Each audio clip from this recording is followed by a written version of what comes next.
ചില കാഴ്ചകളൊക്കെ ശരിക്കും നമ്മുടെ മനസ്സ് അലിയിപ്പിച്ച് കളയാറുണ്ട്. പ്രായമായിട്ടുള്ള ഒരു ചേട്ടനാണ്. പുള്ളിക്കാരൻ ഒരുപാട് വർഷമായി ഇവിടെ ഓട്ടോ ഓടിക്കുന്നു. അതുപോലെ തന്നെ കണ്ട വേറൊരു വ്യക്തി കൂടിയാണ് ഈ ചേട്ടൻ. പലരും പല രാജ്യത്തു നിന്ന് വന്നിട്ടുള്ള ആളുകളാണ്. അതായത് ഇന്ത്യയിൽ തന്നെ പല സംസ്ഥാനങ്ങളിൽ നിന്ന് വന്നിട്ട് ഇവിടെ ജോലി ചെയ്യുന്ന ആളുകളാണ്.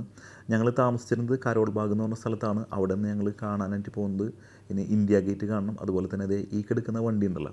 അപ്പോൾ ഇതിൻ്റെ കാര്യത്തിലൊരു തീരുമാനമാക്കണം. പക്ഷേ ഇതിൻ്റെ ഇടയിൽ ഒരുപാട് ബ്രോക്കർമാരുണ്ട് ലോക്കലായിട്ടുള്ള. അവർ ഇടപെട്ടിട്ട് ഇവിടുത്തെ മാർക്കറ്റ് മൊത്തത്തിൽ കോളാക്കിക്കൊണ്ടിരിക്കുകയാണ്. നമ്മളൊക്കെ നാട്ടിൽ കാണുന്ന ഡൽഹി വണ്ടി ഒക്കെ ഉണ്ടല്ലോ, അതിൻ്റെയൊക്കെ പിന്നിൽ ഇതുപോലത്തെ കുറേ ലോബികളുണ്ട്. അപ്പോൾ ഞങ്ങൾക്ക് വണ്ടി ഇഷ്ടമായി, പക്ഷേ വില കൊണ്ട് സെറ്റായില്ല. ഞങ്ങൾ പതുക്കെ അവിടെ നിന്ന് അങ്ങോട്ട് വിട്ട് ഇപ്പോൾ നിങ്ങൾ കണ്ടുകൊണ്ടിരിക്കുന്ന കാഴ്ച എന്ന് പറഞ്ഞാൽ ഇന്ത്യ ഗേറ്റിൻ്റെ വ്യൂ ആണ്. അപ്പോൾ ഇന്ത്യ ഗേറ്റിൽ എത്തിയിട്ടുണ്ട്.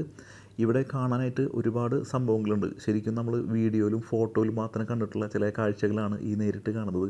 അപ്പോൾ ആ നേരിട്ട് കാണുന്നതിൻ്റെ എക്സൈറ്റ്മെൻറ്റിലാണ് ഞാൻ നിൽക്കുന്നത്. കൂടെ വൈഫും ഉണ്ട്. അപ്പോൾ ഒരുപാട് യൂട്യൂബേഴ്സും മറ്റുള്ള ആളുകളൊക്കെ വന്നിട്ട് ഇവിടെ വീഡിയോസ് ചെയ്യുന്നുണ്ട്. അതുപോലെ ഒരുപാട് ചാനലുകാരുണ്ട്. ഫുൾ ടൈം ഇങ്ങനെ ആയിരിക്കും എന്നാണ് ഇവിടുത്തെ ആളുകൾ പറഞ്ഞത്. അപ്പോൾ ശരിക്കും പറഞ്ഞു കഴിഞ്ഞാൽ ടി വിയിൽ മാത്രം കണ്ടിട്ടുള്ളൊരു സംഭവം നേരിട്ട് കണ്ടതിൻ്റെ എക്സൈറ്റ്മെൻറ്റ് ഞാൻ നേരത്തെ പറഞ്ഞ പോലെ കുറച്ചും കൂടി കൂടി വന്നിട്ടുണ്ട്. അപ്പോൾ ഇന്ത്യ ഗേറ്റിൽ നിന്ന് കാണുന്ന ചില കാഴ്ചകളാണ്. ഒരു ഫോറിനറാണ്. അപ്പോൾ പുള്ളിക്കാരത്തി വളരെ ഹാപ്പി ആയിട്ടാണ് ഇവിടെ സ്പെൻഡ് ചെയ്തത്. ഒരുപാട് നേരം ആ പിള്ളേരൊക്കെ ആയിട്ട് ഡാൻസും മറ്റുള്ളതൊക്കെ കളിക്കുന്നുണ്ടായിരുന്നു. അപ്പോൾ ഞങ്ങൾ ഓപ്പോസിറ്റ് സൈഡിലേക്ക് പോകാനായിട്ട് അണ്ടർ പാസ് എടുത്തിട്ടുണ്ട്. അണ്ടർ പാസിൻ്റെ അടിയിൽ കൂടി പോയി മുകളിലേക്ക് കയറി. ഇവിടെയും ഒരുപാട് കാഴ്ചകളുണ്ട്. ഇവിടെയാണ് ഓഗസ്റ്റ് 15-നും ജനുവരി 26-നൊക്കെ പരേഡും കാര്യങ്ങളൊക്കെ നടക്കുന്നത്. ഇപ്പോൾ നമ്മൾ കണ്ട ആ വൈറ്റ് ഗേറ്റ് ഇവിടുത്തെ ഓരോ രാഷ്ട്രീയക്കാരെ വീടുകളാണ്. എം പിമാരൊക്കെ താമസിക്കുന്ന സ്ഥലങ്ങളാണ്. അതുപോലെ തന്നെ പ്രധാനമന്ത്രിയുടെ ഓഫീസുണ്ട്, പഴയ പാർലമെൻറ്റ് മന്ദിരം. അതുപോലെ തന്നെ ഇവിടെ നിന്ന് കഴിഞ്ഞാൽ ഇന്ത്യ ഗേറ്റ് നല്ല ഭംഗിയായിട്ട് കാണാൻ വേണ്ടി പറ്റും. അതുപോലെ തന്നെ പ്രധാനമന്ത്രിയുടെ ഓഫീസുണ്ട്. അതിൻ്റെ തൊട്ടടുത്ത് തന്നെ ആയിട്ടാണ് നമ്മുടെ പുതിയ പാർലമെൻറ്റ് മന്ദിരം ഉള്ളത്. അതിൻ്റെ ബാക്ക് സൈഡിൽ ചെറിയ വ്യൂ മാത്രം നമുക്കിന്ന് കിട്ടിയിട്ടുള്ളൂ. കാരണം വൈകുന്നേരം ഏകദേശം സമയം കുറച്ച് ലേറ്റ് ആയിട്ടുണ്ട്.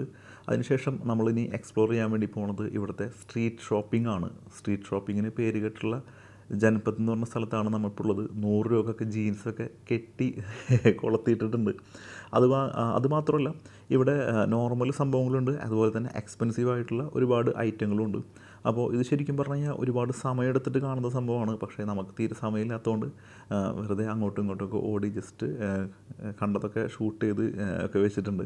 ഒരുപാട് ബാഗുകളും അതുപോലെ തന്നെ ബാക്കിയുള്ള സംഭവങ്ങളും ഒരുപാട് കാഴ്ചകളുണ്ട്. അതിനിടയിൽ കണ്ട ഒരു വ്യക്തിയാണ് ഈ പുള്ളി. പെർഫ്യൂം വിൽക്കുന്ന ആളാണ്. ഞാനൊക്കെ ചെയ്തിരുന്ന പഴയ പരിപാടിയാണ്. പക്ഷേ പുള്ളിക്കാരൻ വിൽക്കുന്നത് കോപ്പിയാണ്. അപ്പോൾ പുള്ളിക്കാരന് കോപ്പിയാണെങ്കിലും അല്ലെങ്കിലും ഞാൻ ഒരുപാട് കാര്യങ്ങളൊക്കെ പറഞ്ഞു കൊടുത്ത് എന്നെക്കൊണ്ടാവുന്ന രീതിയിൽ പുള്ളിനെ മെൻ്റലി ഞാൻ ഡെവലപ്പ് ചെയ്ത് IAS പഠിക്കുന്ന പാർട്ട് ടൈം ജോലി ചെയ്യുന്ന ഒരാളാണ്. പക്ഷേ ആൾ കുറേ നാൾ കഴിയുമ്പോൾ ചിലപ്പോൾ നല്ലൊരു നിലയിൽ എത്തട്ടെ എന്ന് ഞാൻ പ്രാർത്ഥിച്ചിട്ടാണ് അവിടെ നിന്ന് പോകുന്നത്. അതിനുശേഷം വൈകുന്നേരത്തോട് അടുക്കുന്നു. ഇനിയുള്ള കാഴ്ചകൾ നമുക്ക് UP-യിൽ കാണാം. ഉത്തർപ്രദേശിൽ കനൂജ് എന്ന പറഞ്ഞ സ്ഥലത്ത് അവിടെ പെർഫ്യൂം മേക്ക് ചെയ്യുന്ന ഫാക്ടറിയാണ് നമുക്ക് വിസിറ്റ് ചെയ്യാനുള്ളത്. അപ്പോൾ നമ്മുടെ പേജ് ഇഷ്ടമായി കഴിഞ്ഞാൽ ഫോളോ ചെയ്യാൻ മറക്കല്ലേ. അടുത്തൊരു വീഡിയോ ആയിട്ട് കാണുന്നവരെ ബൈ.